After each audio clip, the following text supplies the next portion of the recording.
Shalom from Jerusalem. This is TV7's Israel at War update. And today we mark 637 since the Islamist Hamas and its terror affiliates have launched their atrocities upon southern Israel, namely 637 days ago, October 7th of 2023, during the course of which the Islamist Hamas and its terror affiliates murdered some 1,200 Israelis, mostly civilians, including also foreign nationals. They wounded over 4,800 others and kidnapped at the time 251 people, including elderly men, women, children, and infants. 50 of them remain in Hamas captivity to date. Now, there seems to be some type of breakthrough. We will soon hear more about that. But before, I'd like also to wish all of our American viewers a happy Independence Day. 249 years is a remarkable achievement, and of course to highlight that from the date of independence up to today in 2025, it's always important also to remember all those who've sacrificed and done everything to the call of duty to ensure the freedom and liberties that the United States enjoys today. So with that, I'd like to introduce our experts for today, to include with TV7's editor-at-large, Mr. Amir Oren. Next to him, Colonel in Reserve, Reuven Ben Shalom, who is a cross-cultural strategist, a fellow at the ICT at Reichman University, as well as a long list of other positions, which we won't go into now. And last but not least, Colonel in Reserve, Miri Eisen, who is also a fellow at the ICT at Reichman University, and formerly, of course, a advisor at the Prime Minister's office. We do have two Americans with us, so we will start with you, Miri, if I may. Today, we, of course, mark a very momentous day to the so-called leader of the free world. How does that converge in the necessity to ensure that freedoms and liberties are privileged not only in the United States, but across Western civilization and around the world, indeed, at large, and here in Israel in particular? As you said, Jonathan, a privilege, and we need to understand that, and we need to understand that it's something that we need to preserve and honor. We're a young democracy, and the United States is the oldest ongoing democracy that was never before that, in that sense. It wasn't a monarchy that then overthrew the king. It wasn't a monarchy that adapted. It was founded in the way it was. And I think that all of us need to both appreciate what freedom means, to understand that these are things that we should not just fight for, but we should talk about. And I really do hope, as I say, from us young democracy to this amazing democracy in the United States, that it does not lose that amazing quality of openness, of freedom, of, as you said, it's an honor, but it's a privilege that we all should enjoy.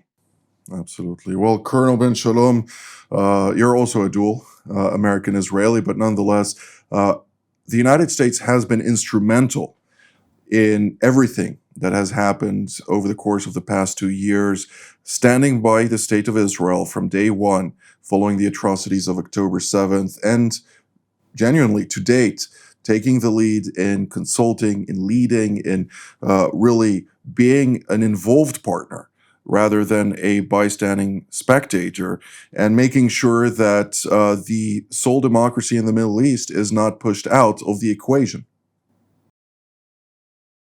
Certainly, this is a very unique relationship that we have. Many times when we talk about, the 4th of July, celebrating freedom, we are working with our American partners that are actually making sure that that happens.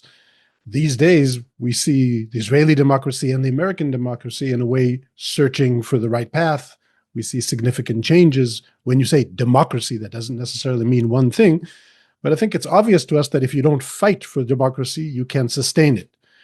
In the United States, you can see debates, can we stay inward? And of course, you can say America first, but is it America in-house and we don't want to fight faraway wars? And most of us understand, especially those that wear a uniform, that if you don't have an outreach and you're not out there fighting for it and maintaining it, then it can't stay.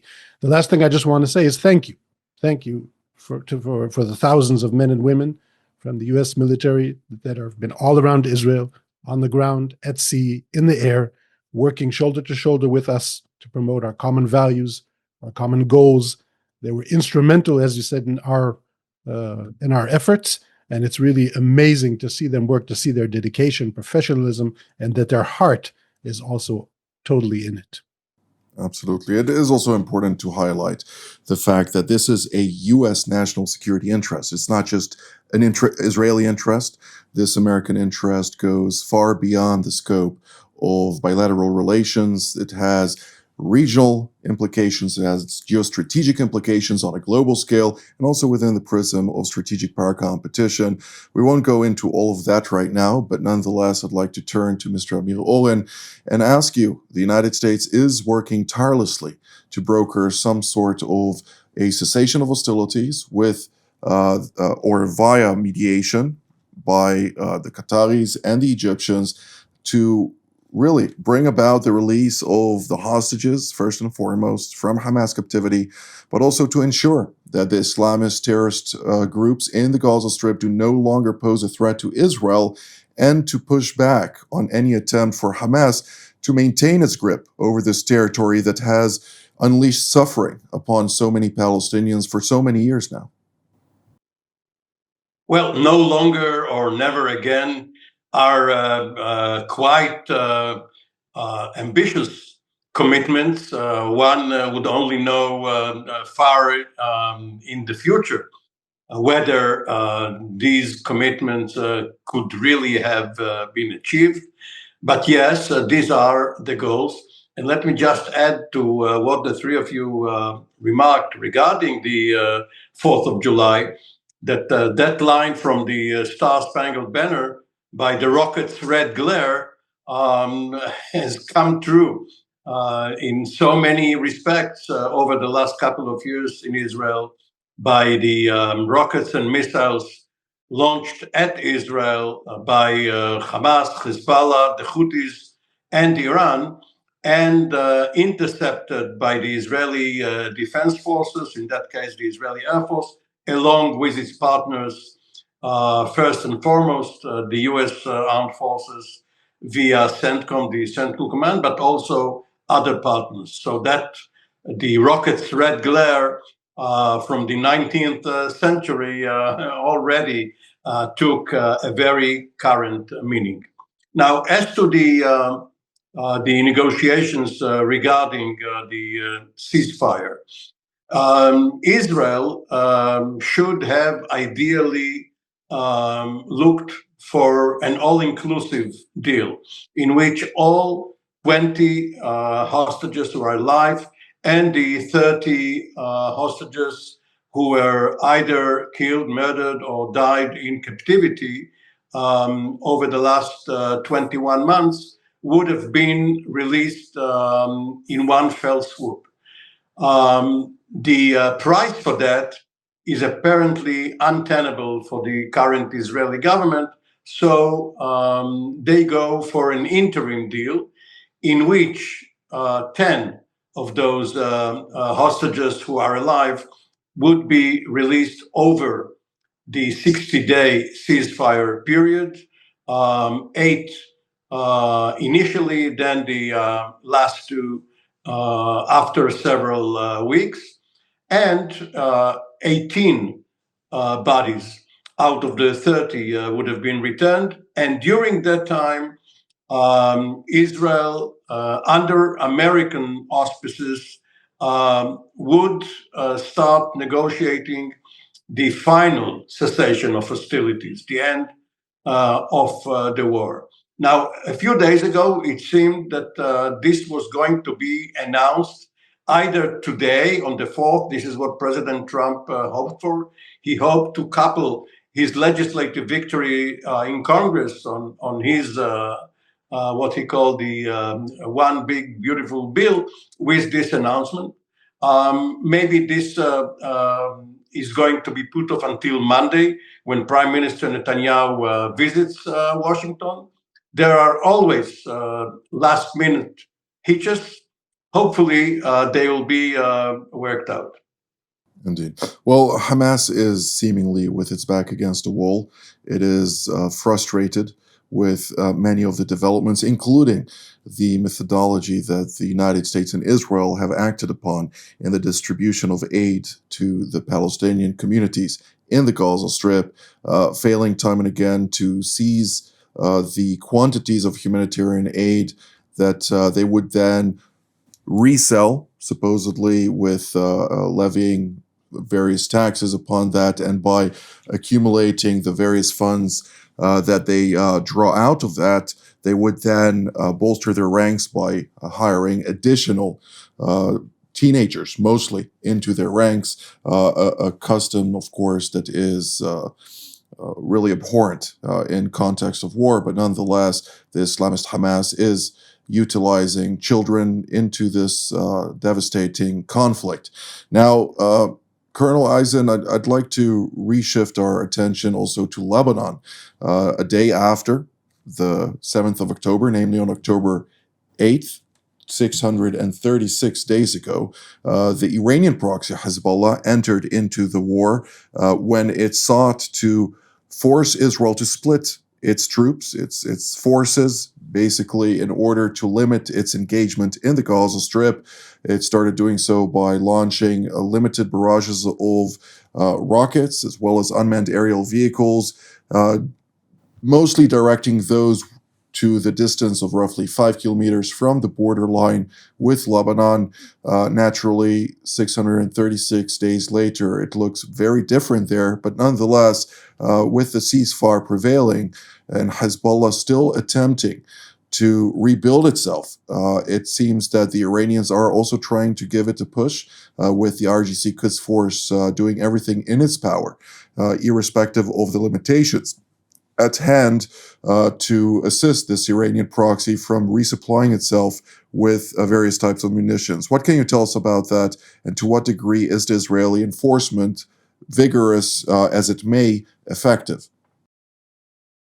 It's hard to believe that at the end of November 2024, that's a long time ago, when Hezbollah sued for a ceasefire that they needed and have kept ever since, that they have not fired anything against Israel since the end of November, that the entire conflict, the direct conflict between Israel and Iran, Hezbollah did nothing. And Hezbollah right now, domestically, trying to rebuild its capabilities, and in the new wave of what's happened in the aftermath of their being so degraded, we are seeing a fortified Lebanese government, not yet that strong, but already talkative, trying to put Hezbollah into a place where they need to disarm. These are not voices that we heard in Lebanon before November 2024. That means that there's a massive shift happening there. Hezbollah itself is being called out as having weapons, and that those weapons are not part of the Lebanese state, that this is this state within a state with these capabilities. They're not able to rebuild their capabilities for different reasons. One, Syria is not the conduit anymore, the enormous changes that happen there. Two, Iran itself is not necessarily capable to rearm Hezbollah after what happened to them. And I'll even say, I think Iran is still unbelievable of the fact that Hezbollah did nothing during the 12 days of the direct campaign. And last but not least is that the arena inside Lebanon right now is not as receptive as it was before. There are voices to resupplying, to the money, to it being Iranian money into Hezbollah, trying to rebuild the Lebanese Shiite areas and trying to rebuild Hezbollah itself. Look at this combination. It means that in the actions that Israel did up north, after Hezbollah joined in from October 7th, in the summer of 2024 and onward, when we went on the initiative, we have really changed the geopolitical environment for Hezbollah. They can't resupply. They can't get the same kind of money. They want to. Iran wants to. But there are a lot of different impediments that did not exist before. The Lebanese government, the Syrian government, the lack of international backing. And I'm hoping that it will continue that way. I'll end just by saying that Hezbollah wants to rearm. Hezbollah wants to stay that key player, but they need to make that decision right now because they're looking at a Lebanon that is not as open to them as they were in the past.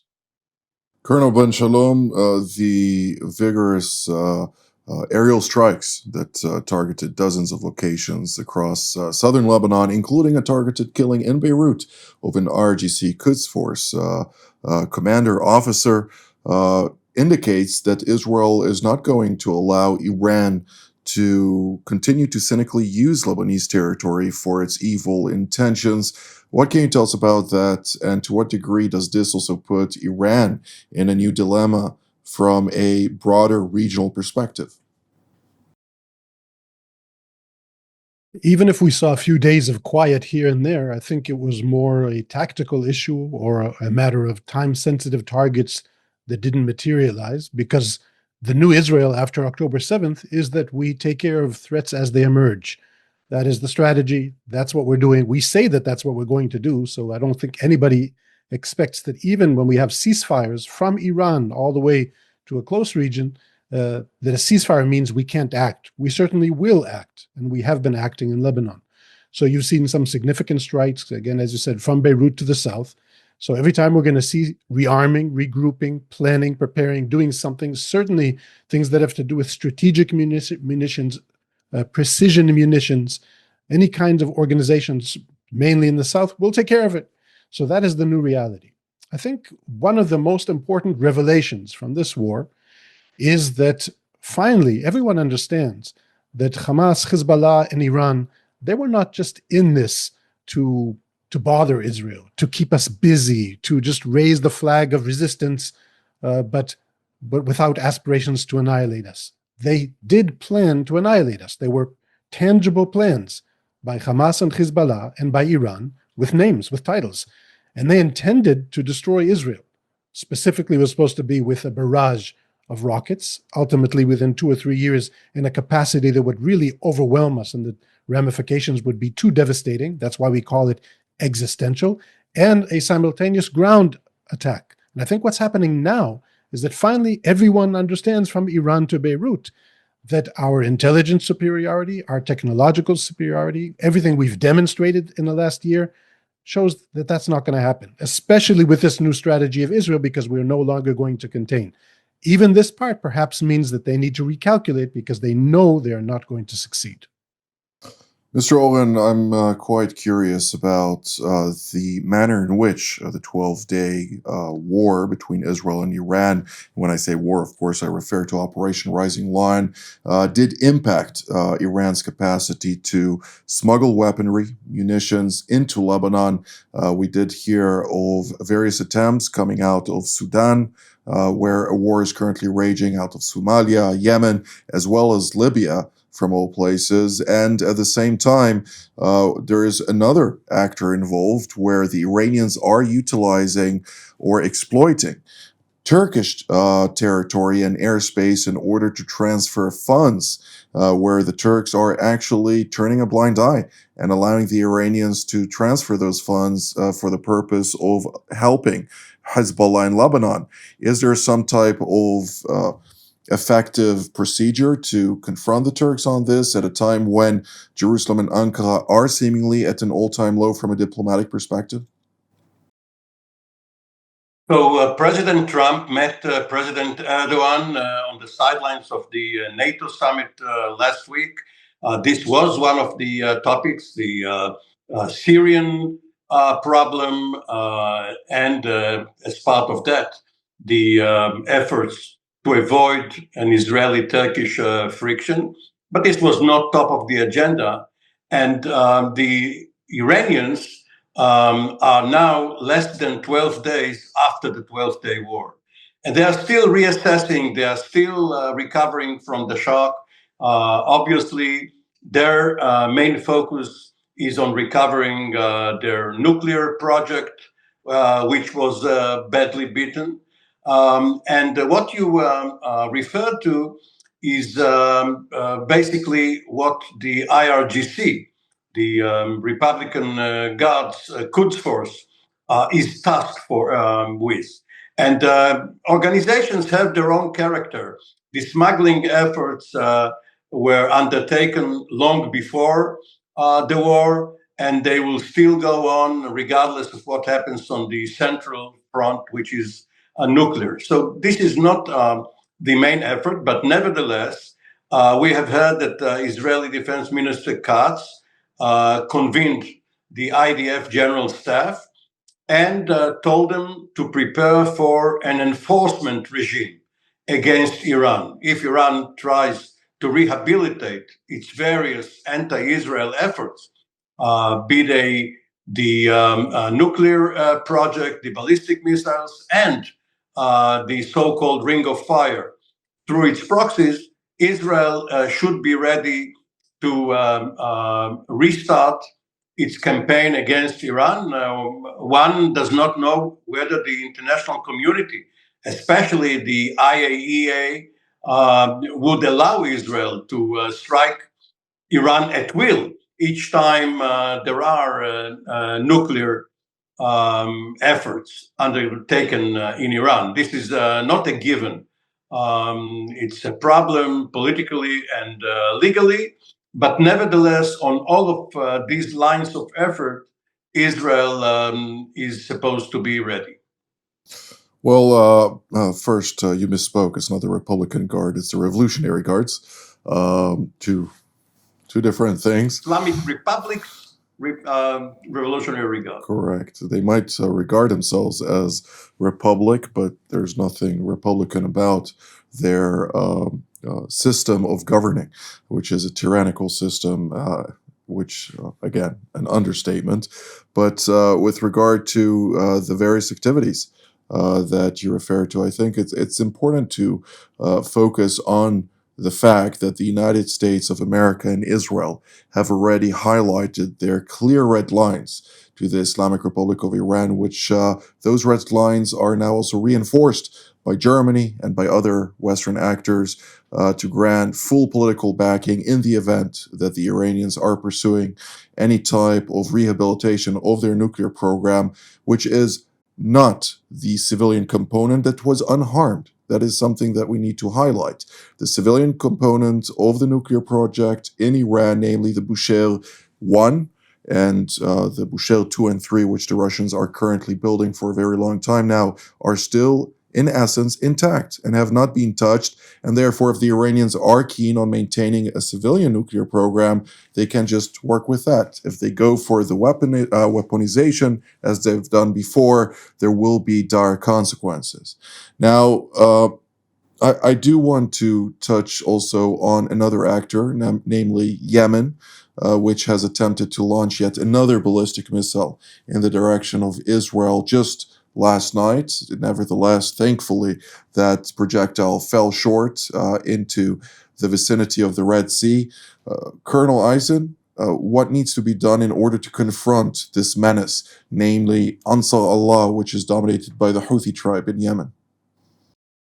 Isn't it funny that yet again it comes to Israel's door?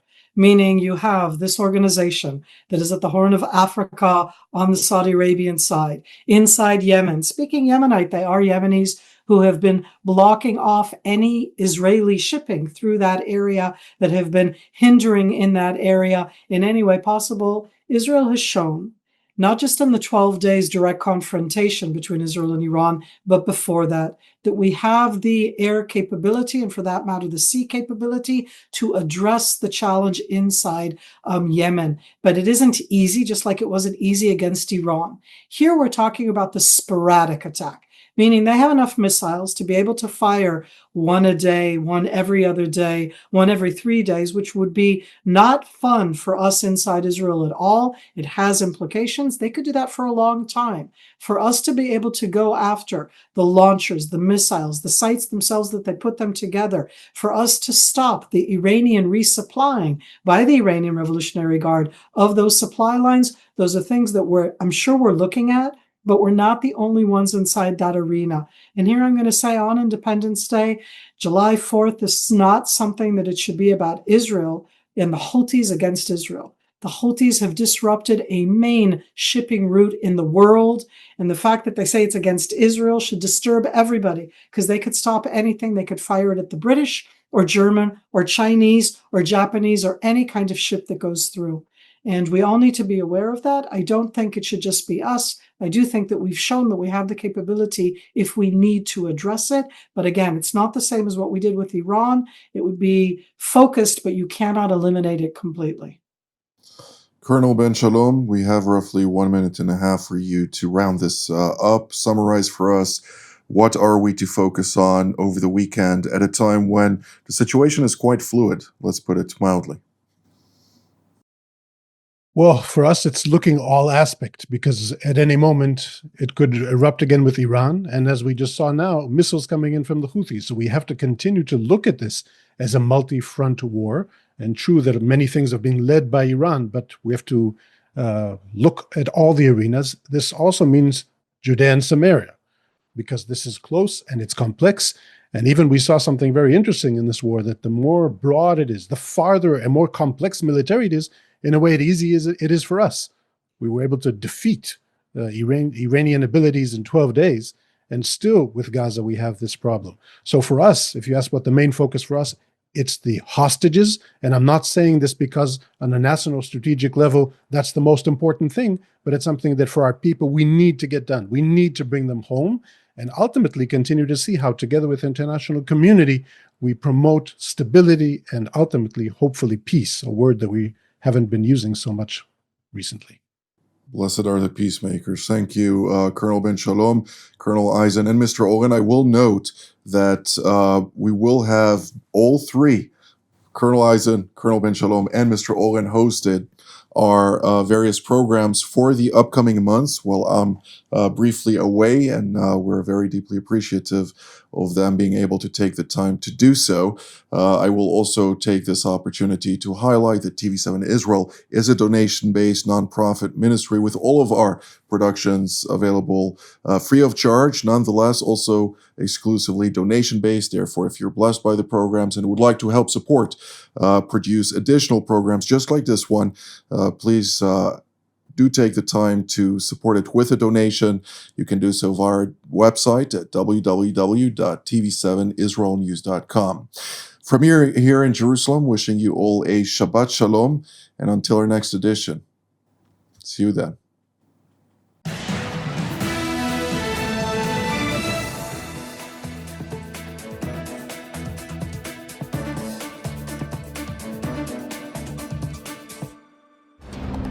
For more of TV7's productions and editorials, we invite you to visit our website at www.tv7israelnews.com.